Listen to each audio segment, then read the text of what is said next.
Crisano napitawan. Naku! Dumive si Hatfield. Eto na, nauna si William Antonio. Goodbye! Napaganda pa, partner. Again, the turnovers. Killing Barangay Ginebra. Uy, ang ganda ng pasa na yun. Estong Ballesteros to Paul Suidio, but no Fears Lamb. Face your fears. Live your dream. Antonio, uy, Chris Bulado, libre. Nako. Kanina pa naghihintay na pasa yan, partner. Umpisa po ng ating third quarter ng laban ng ito ng Barangay Ginebra at the Pop Cola Panthers. 9-point lead by Pop Cola. Binabangga-bangga, dinudunggol-dunggol si Alex Crisano sa loob at pumito na sa referee Chua. Rudy Hatfield picks up the foul. Second personal on Hatfield. Siya nga pala, catch another love concert in Antipolo featuring Jaja Padilla. Freestyle with a special participation of Jano Gibbs. This love concert will be on March 31st at 8 p.m. at the Inares Center at Antipolo City. Panoorin po ninyo yan. Ito si Alex Crisano, actually, minsan kung gumalaw ito, parang hindi ganyan kalaki, no? Parang kayang-kaya niya yung katawan niya, eh. Only 4 points for Alex Crisano, partner. I think Barangay Ginebra needs him to score in double figures. No? Kaya naman niya, eh. Oh, last game, 15 points para Alex Crisano. Nanalo yung Barangay Ginebra. Yun ang hindi niya dapat nagawa. Sumundot pa siya galing sa likod. No need to do that. And he picks up his third personal foul. Yun ang masaklap. Especially since wala naman scoring situation para kay Rudy Hatfield. And sabi nga natin, very valuable ito si Crisano because in the first half, badly out-rebounded itong Barangay Ginebra. 22-15, battle of the boards count. Which is rather curious, no? Dahil itong Barangay Ginebra, kilalang rebounding team ito, eh. Exactly, pero partner, kanya naman ito si Coach Chot Reyes always has a tall lineup on the floor, no? To make sure that hindi makakontrol ng rebounds itong Barangay Ginebra. Kanya tama din ang ginagawang decision ni Coach Chot Reyes to have a lot of his tall boys on the floor at the same time. Well, before this game, Barangay Ginebra was the top rebounding team in the All-Filipino with 45.8, 45.9 rebounds average. Medyo naungusan na San Miguel na 45.8. Jun Lipot rattles it. Helderbrand picks it up. Narito sa Meneses. Pumapwesto si Jun Lipot against Hatfield. There's a double team. Libre si Magtulis, but he fumbled a bit. Napitawan na naman ang bola. Ito, kumapak pa. Ang daming turnover ni Magtulis ngayon, ha? Too many. Magtulis with 2 turnovers in the first half. Pangatlo na yan. At again, more errors on the part of Barangay Ginebra. Here's Antonio. March Region nasa ibabaw. Johnny Abarientos pulls up. Helderbrand. Medyo nasubsub pa ng konti si JJ Helderbrand. Hirap kasi habulin ni Johnny. And it is an 11-point lead for the Pop Cola Panthers. At partner, it's nice to see the Flying A looking for a shot. Totoo yan. Nakita mo, no? He was really looking at how to get open. Makikita mo yung galaw ni Johnny para bumabalik na yung dati niyang bilis, no? Waterman. JJ Helderbrand. Kapal Volcasil by Porch Willie. Pero nakuha ulit ni Helderbrand. Sabi niya, nasupal pa naman ako, eh. Pwede pa naman ako umulit, eh. And the lead of Pop Cola back down tonight at 51-42. Estong Ballesteros lamang kay Magtulis. Nilabas kay Hatfield inside to Pochuino against Limpot. Medyo masikip. Nilabas kay Hatfield ulit. Hatfield down the middle. Wala. Hatfield again! Wala na foul. What a great effort, partner. No? Offensive rebound. Siya na nagminti. Siya pa nakakuha ng rebound. His first third team foul for the Kings. Pangatlong team foul na yan para sa Barangay Ginebra Kings as you look at this move by Rudy Hatfield on the slow-mo, brought to you by PLDT. Text 135. If you can't say it, text it. For free activation, call 171. Magandang gabi muli sa atong mga amigo nila sa Iloilo, kag sa Bacolod. Maayong gabi. Diyan sa Jensen pala, marami tayong mga kaibigan dyan.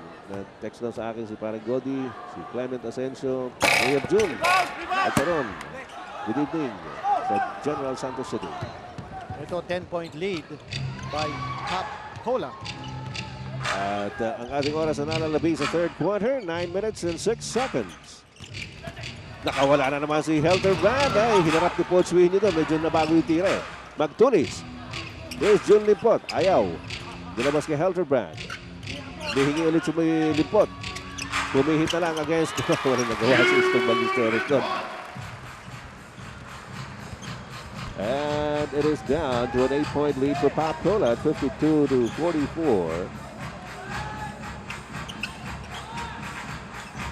Rudy Hatfield. Bigyan tumira na naman. Wala. Magtulis. Ito, yan naman ang maganda rito kay Magtulis. Tatrabaho yan sa loob. Helterbrand to Limpot. Up against Winyo. Walang double team partner. Oo. Hinihintay nilang, ayun. Dumating pa si Hatfield doon. Nawala na si Winyo. Dumating si Hatfield. Pero pumasok pa rin pabandang tira ni Jun Limpot. He's got 17 points in the game for Barangay Ginebra. It's down to a 6-point lead for Pop Cola. Remember, ito si Wing, a partner with 3 personal baskets. Ano naman, napakaganda ng cut. Again, the triangle offense. Maganda rin yung pasa ni Poch Winyo. Sabi ko nga, sa kanya nagbumula yung action ng Pop Cola Panthers. So back to an 8-point lead for Pop Cola. Kaya na naman sila kay Jun Limpot. Up against Poch Winyo. Hoy! Nagkawala ni Poch. Harap-harapan yun. Here's Hatfield against Crisano. At alabas mo yung bola. Dali, kaninang bola? Ito, nagkakaroon ng ano. Sino magaling mag-abogado? Sabi ni Henry Medos.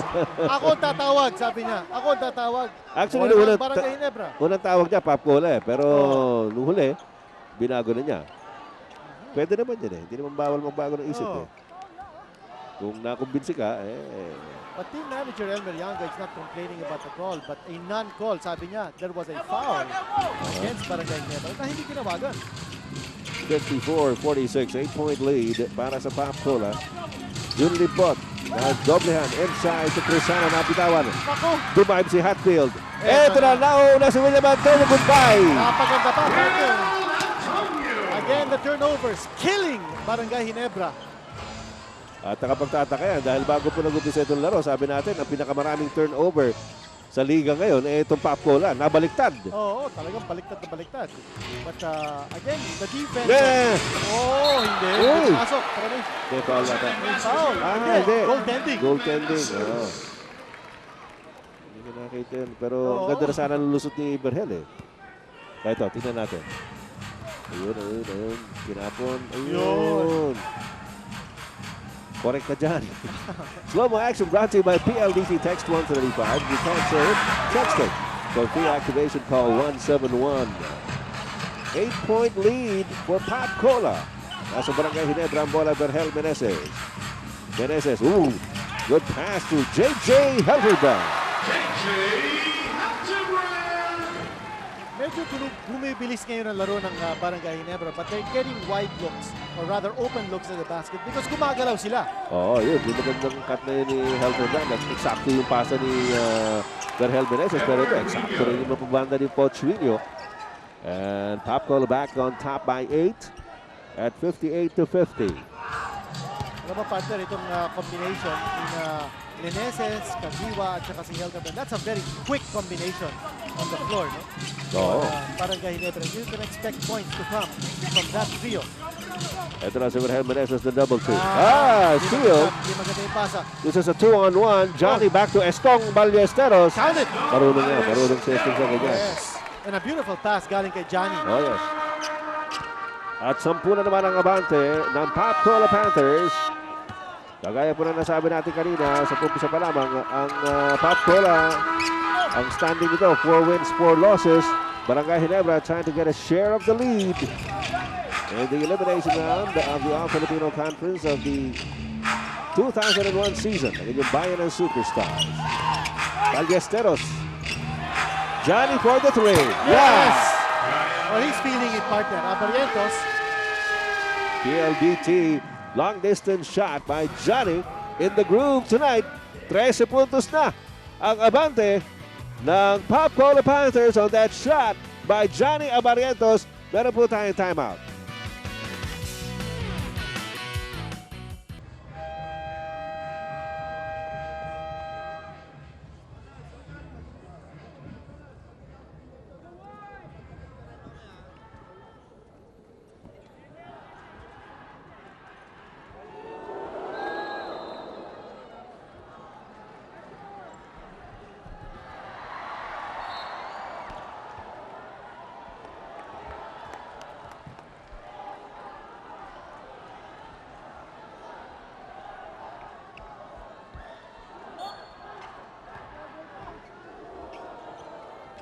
Dr. Tresta de Lacsan, number 1 sa sakit ng katawan, doble bisa, doble galing.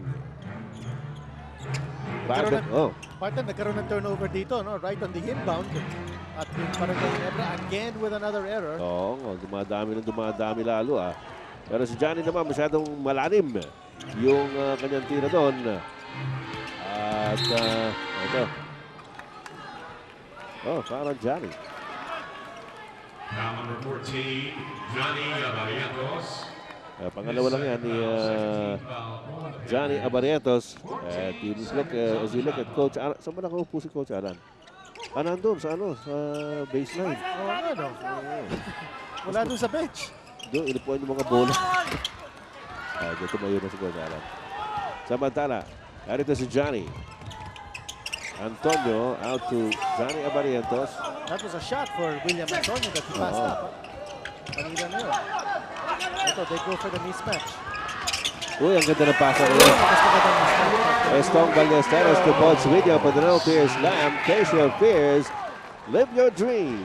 At ito na pinakamalaking kalamangan sa laro. 15 puntos na abante ng Pop Cola over Barangay Ginebra. Well, it's a collapse of the defense. Barangay Ginebra, no? Hindi na sila nagro-rotate. Napapabayaan yung open man. I think na-bombard yata sila sa umpisa, although they were able to come back. Parang hindi nila nakakuha yung momentum nila, no? They never regained their momentum after bringing that lead down just by 1. Will Antonio! That's a PLDT long distance shot! Aba, ano ito? 16 na bigla. Ganito. Well, doing everything right itong Pop Cola. Saka napigil nila yung mga turnovers. At ito naman Barangay Ginebra. Well, they keep on turning the ball over and giving more opportunities. Ito na naman. Ganda sana ng pasa na yun ni Berhel Meneses kay Banjo Calpito, but he ran into Rudy Hatfield. Fortunately for Barangay Ginebra, nag-foul naman si Rudy Hatfield with his third personal. Pero actually, alalahanin nyo, no first game natin, umabante ng 20 puntos yung San Miguel over Shell in the third quarter. Pero hinabol yun ng Shell, nag-overtime, and eventually, nagwagi pa po ang Shell Turbochargers at ang score doon, 80-73 for Shell. For the Shell win. Itong Mark the Spark. Partner, I think Barangay Ginebra should learn a few lessons from what Shell did to San Miguel. Ginawa ng Shell, they came back with good, consistent defense. Ito, good, consistent three-point shooting naman as Ato Murano drains the PLDT long-distance shot. Ang problema dito ng Barangay Ginebra, they're turning the ball over too many times, giving more opportunities to score for Pop Cola. And partner, Pop Cola is taking advantage of every scoring opportunity kasi ang taas na kanilang shooting percentage. Well, sa kasalukuyan, 15 ang lamang ng Pop Cola Panthers. We are still in the third quarter though. 2 minutes and 34 seconds remaining in this period. Porcilino against Jun Limpot. At tawagan ng foul si Jun. Ito, shooting situation yun. And that's another problem of Barangay Ginebra. They're putting Pop Cola too many times on the line. Dami. Yung first half pa lang. Second foul on Jun Limpot. Meanwhile, we have this timeout.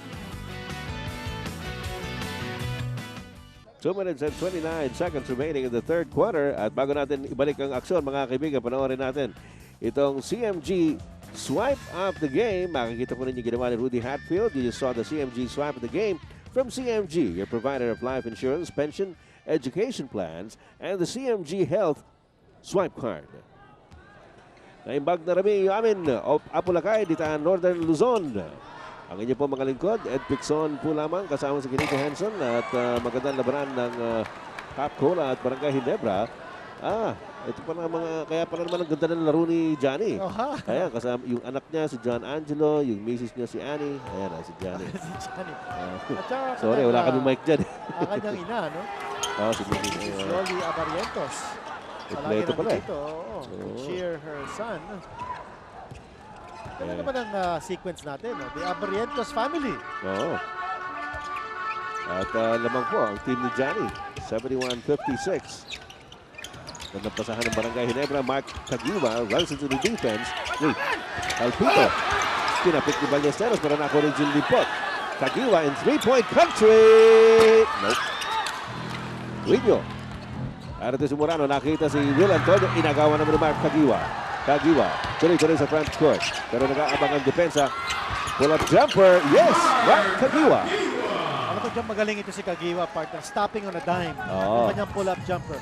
That's the second time he's done that sa larong ito. No? Pull-up jumper, tapos ito naman ang kasabi natin. Third quarter turnovers.